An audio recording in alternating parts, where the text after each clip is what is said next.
Gimana kalau secara mental sehat juga masih, Pak? Kalau menurut saya sehat, Pak. Iya. Karena kan ini kan sudah dibully oleh orang seluruh Indonesia dan orang seluruh dunia, bukan dibully ya, maksudnya sedang jadi perbincangan hangat seperti itu, Bapak. Dan sudah ditetapkan statusnya sebagai tersangka juga oleh Iya. Polri dan sudah dikirim red notice oleh Polri ke Interpol juga gitu.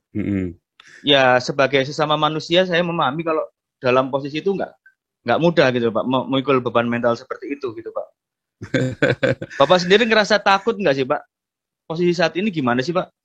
Nggak tahu Pak, saya malah nggak tahu yang saya rasakan. Cuman pokoknya biasa aja, saya pokoknya jalanin hidup seperti biasa. Ya pagi, malam tadi saya barusan ke tempat yayasan yang saya biasa kerja juga. Ya kan saya juga pergi ke Bapak kerja orang. juga di sini ya Pak ya? Kerja Ya. juga di sini. Oh, Berlin bener Pak ya? Ya di sebuah kota, somewhere, someplace ya. Jadi teman-teman nanti, soalnya pada khawatir kemarin yang teman-teman yang di Turingen sama yang di wilayah Bremen teriak sama saya semua kan. Mereka nggak tahu nggak apa. Terus jadi pesan berantai begitu kan. Ini ke siapa terus sampai ke saya. Terus jawabannya pokoknya kasar gitulah. Sedikit memaki-maki begitulah, mereka kayak menekan saya begitu kan. Terutama teman-teman gereja itu kan semua. Nah sayanya ya teman-teman ini ya orang-orang bulenya lah, maksudnya orang-orang bulenya dia menyampaikan Paul, dia bilang, ya kan. Iya.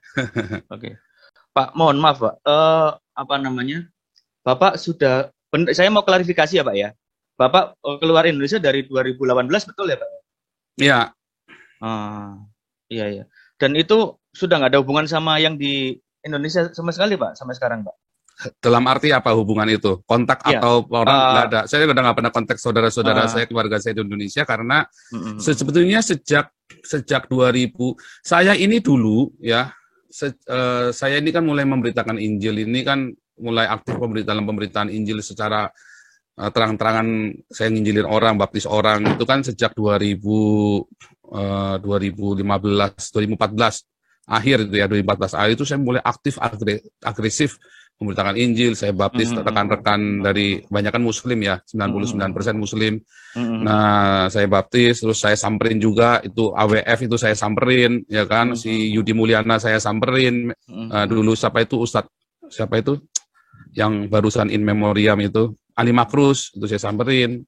Nah, memang sejak itu saya mulai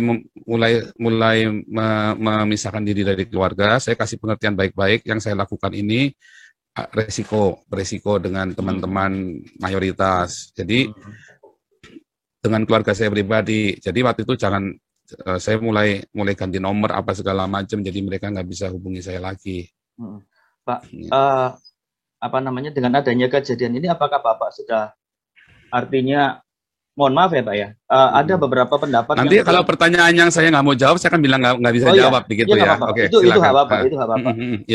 Jadi gini, dengan apa yang terjadi saat ini, apakah Bapak memahami, apakah ini mungkin dalam frame mindset Bapak ini adalah sebuah risiko perjuangan seperti itu, atau Bapak nggak nyangka akan ada reaksi seperti ini, Pak? Ya, memang ini kan risiko apa yang kita yakini, Pak.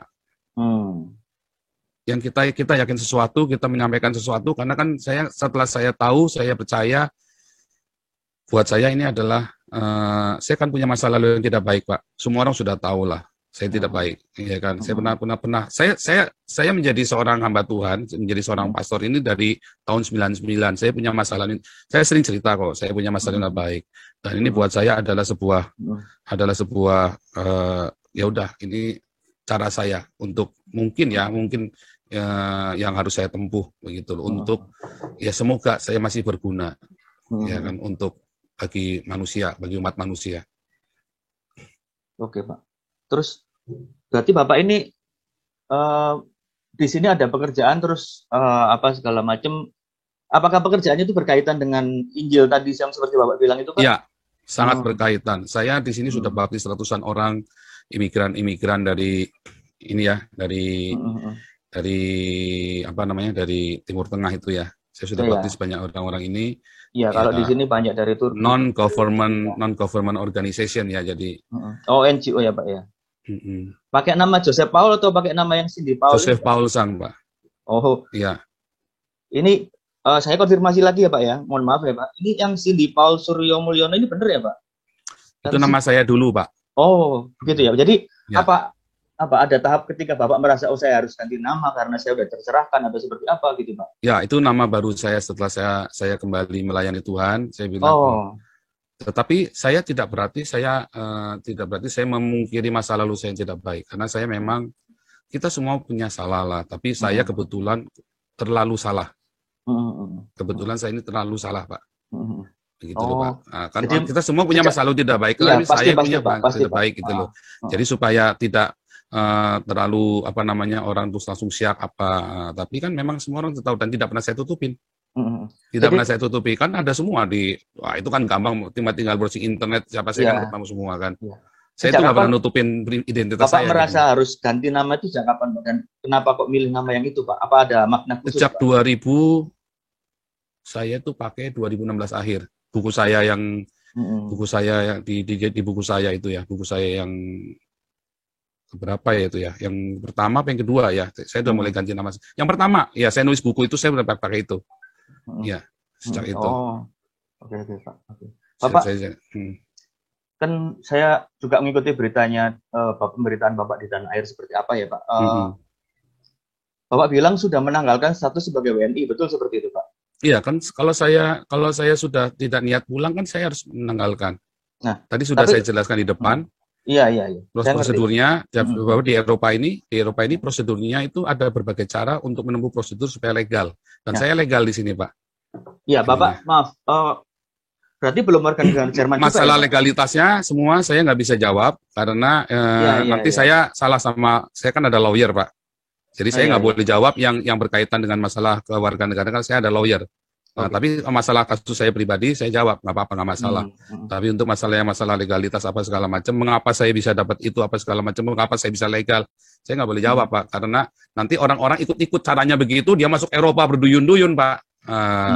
Cara-cara itu adalah harus benar-benar tahu. Kalau nggak tahu cara itu nggak bisa aja pokoknya.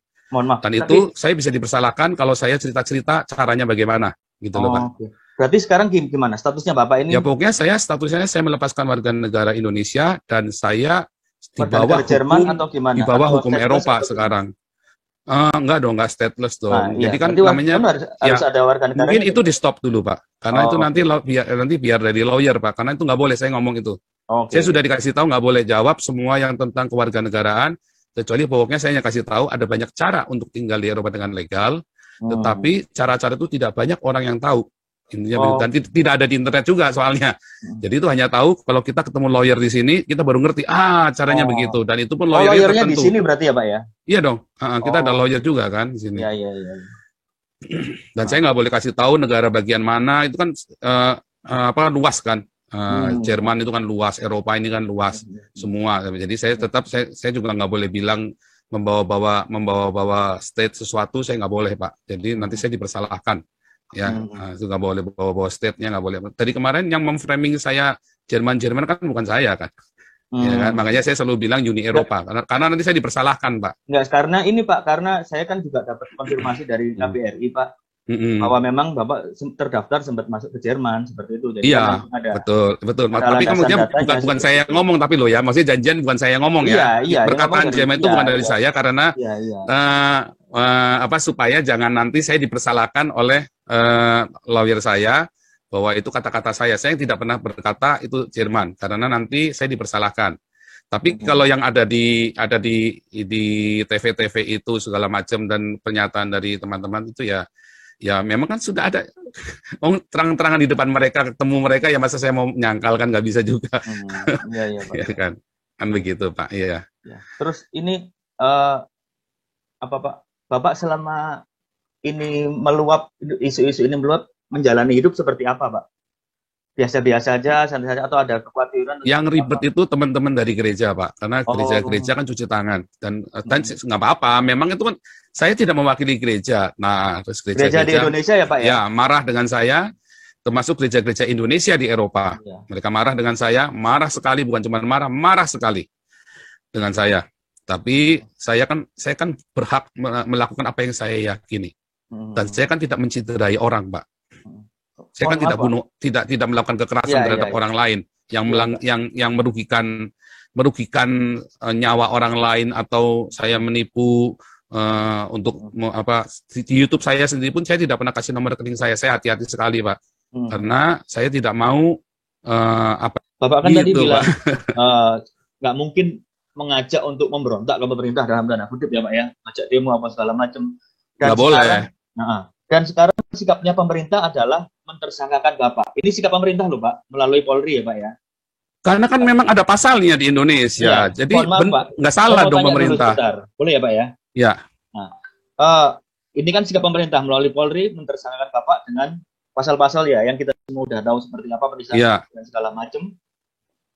Terus ada yang menuntut Bapak untuk meminta maaf lah, segala macam seperti itu. Sikap Bapak seperti apa Pak? Apakah akan minta maaf, terus akan menghubungi pemerintah atau seperti apa?